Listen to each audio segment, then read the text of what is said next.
নমস্কার, কেসি blog and কিচেনে সবাইকে স্বাগত।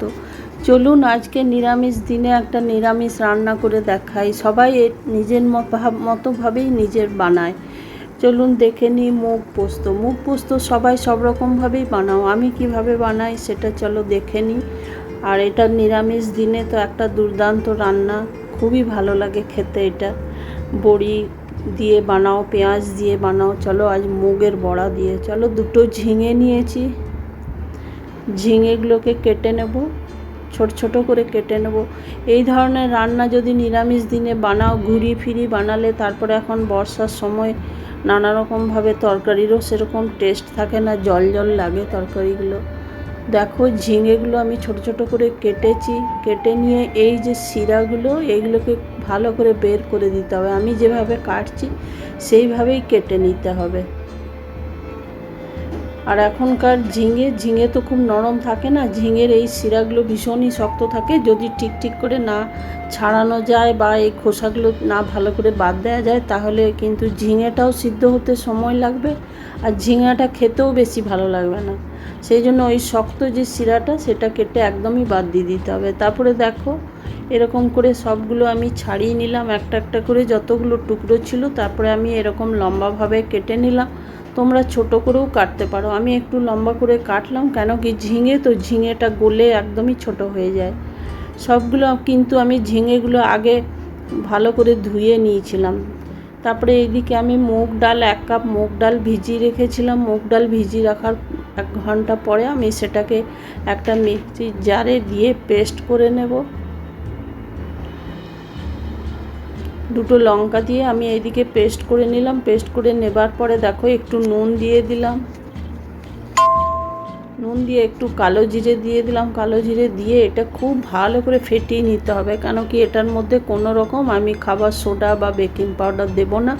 এই মুগ ডালটাতেই মানে ফেটিয়েই যা বড়া হবে। তারপরে এইদিকে আমি পোস্ত আর 3টে কাঁচা লঙ্কা আমি পিষে রেখে দিলাম। বড়াটা আমি খুব ভালো করে দেখো এত ফেটিয়েছি যেন একদম সাদা সাদা হয়ে গেছে। দেখো তেল গরম করেছি, এইদিকে সর্ষের তেল কড়াইয়ে দিয়ে আমি তেলের মধ্যে সমস্ত বড়াগুলো একটা একটা করে ভেজে নেব। দেখো ফেটানো যে হয়েছে তার প্রমাণই দেখো বড়াগুলো কি সুন্দর উপরে ভেসে উঠছে তেলে দেওয়ার সাথে সাথে। এইভাবেই কিন্তু বড়াগুলোকে ফেটিয়ে নেবে, না হলে কিন্তু বড়া শক্ত হয়ে গেলে তরকারির যে টেস্ট সেটা নষ্ট হয়ে যাবে। আর বড়া এটা মুগ পোস্ত তো, মুগ ডালের বড়া খুব এমনিতেও সফট হয়, ভালো করে ফেটিয়ে নিতে হয়। সেই জন্য দেখো আমার মোটামুটি হয়ে গেছে এক পিঠটা। আমি আস্তে আস্তে উল্টে দেবো এগুলো সব। তোমরাও একদিন এইভাবে আমি যেভাবে বানাচ্ছি সেইভাবে একদিন বানিয়ে দেখো, দারুণ লাগবে, দুর্দান্ত স্বাদের লাগে এই ধরনের মুগ পোস্ত। দেখো আমার এগুলো হয়ে গেছে, হয়ে আমি এগুলো উঠিয়ে নিলাম। উঠিয়ে নিয়ে আরও যে বাকিগুলো ছিল সেগুলো একটু বড় করেই করলাম। তো কিন্তু এগুলো এমনিতে পোস্তর বড়া তো, সেই জন্য একটু ছোটোই বেশি ভালো হয়, ছোট করেই করেছি আমি। তার থেকে এটা একটু বড় করলাম। তো তোমরা তোমাদের হিসাব মতো সব করে নেবে, ছোটোই করো কিংবা বড়ই করো। দেখো এইগুলোও কিন্তু আমার হয়ে গেছে ভাজা। আমি উঠিয়ে রেখে নিলাম একটা প্লেটের মধ্যে সমস্ত বড়াগুলো।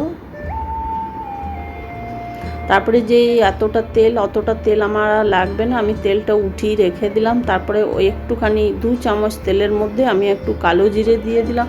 কালো জিরে দিয়ে যে ঝিঙেগুলো আমি পরিষ্কার করে ধুয়ে কেটে রেখেছিলাম সেইগুলো দিয়ে দিলাম। দিয়ে দেওয়ার পরে এগুলো কিন্তু ঢাকা না দিয়েই ভেজে নিতে হবে, কেন কি ঝিঙেতে ঢাকা দিলেই কিন্তু সেটা একদম গলে ছোট হয়ে যাবে।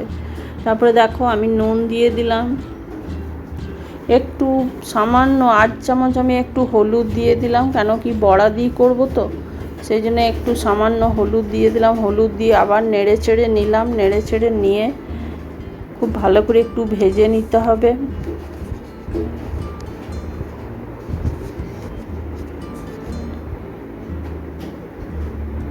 আমার চ্যানেল যদি তোমাদের ভালো লেগে থাকে বা আমার রান্না যদি ভালো লেগে থাকে, তাহলে তোমরা আমার কমেন্ট করো, সাবস্ক্রাইব করো, লাইক করো। দেখো আমি এইদিকে যে পোস্তটা পিষেছিলাম তারই মিক্সির জারটা ধুয়ে আমি ওই জলটা দিয়ে দিলাম।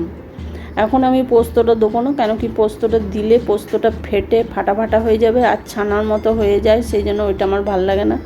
তো দেখো আমি ঝিঙেটা না ঢাকা দিয়েই আমি ভেজে নিলাম। ভেজে নেবার পরে আমি ফুটে উঠেছে, ঝোলটা ফুটে ওঠার পরে আমি বড়াগুলো দিয়ে দিলাম। বড়াগুলো দিয়ে দেওয়ার পরে একটু বড়াটাও সেদ্ধ যখন আমার হয়ে যাবে, ফুলে উঠবে ঝোলের মধ্যে, তখন আমি পোস্তটা দেবো। দেখো আমার বড়াটাও হয়ে গেছে। বড়াগুলো দেখো আমার একদম বোঝাই যাচ্ছে যে বড়াটাও আমার হয়েছে, আর ঝিঙেটাও গলে গেছে। এইবার আমি পোস্তটা যেটা পিষে রেখেছিলাম সেই পোস্তটা আমি বড়াটার মধ্যে দিয়ে দেবো। পোস্তটা দিয়ে কিন্তু আমি বেশিক্ষণ ফোটাবো না, 1 থেকে 2 মিনিট ফোটাবো। কেন কি তাহলে পোস্তর যে টেস্ট সেটা তো নষ্ট হয়ই, তার সাথে দেখতেও ভীষণ খারাপ লাগে, ফাটা ফাটা হয়ে যায় বা ছানার মতো হয়ে যায়। দেখো এটা দিয়ে আমি 1 থেকে 2 মিনিট পোস্তটা দেবার পর ফুটিয়ে নিলাম। ফুটিয়ে নেবার পরে দেখো আমার ফোটানোর পরে আমি একটু দেখো ফুটছে, ফোটার পরে মানে এটা 1-2 মিনিট ফুটে যাওয়ার পরে আমি একটু কাঁচা সর্ষের তেল দিয়ে দেবো ওপরে। দেখো আমার বড়াটা ঝিঙেটা সবটাই হয়েছে। একটু পোস্তটা ঝোল ঝোল রাখতে হবে, কেন কি বড়া তো সেই জন্য একটু টেনেও নেবে। তুমি যতই বড়া ফুটিয়ে রান্না করে দাও তাও কিন্তু একটু ঝোল রাখতেই হয়। দেখো আমার হয়ে গেছে। এবারে হয়ে যাওয়ার পরে দেখো আমি হাতায় করে দেখিয়ে দিলাম বড়াগুলো। এবার আমি একটু সর্ষের তেল দিয়ে দিলাম, উপরে ছড়িয়ে দিলাম। সর্ষের তেল ছড়িয়ে দেওয়ার পরে আর বেশিক্ষণ ফোটাবো না। আর পোস্তর মধ্যে কাঁচা সর্ষের তেল বা মাছের মধ্যে কাঁচা সর্ষের তেল দিলে যেন সেই খাবারের টেস্ট যেন আরও বেশি বেড়ে যায়, সেই জন্য একটু এই তেলটা অবশ্যই দিও নামাবার ঠিক আগেটায়। দেখো আমার হয়ে গেছে। আমি একটা প্লেটের মধ্যে এটা উঠিয়ে নিলাম, সার্ভ করে নিলাম।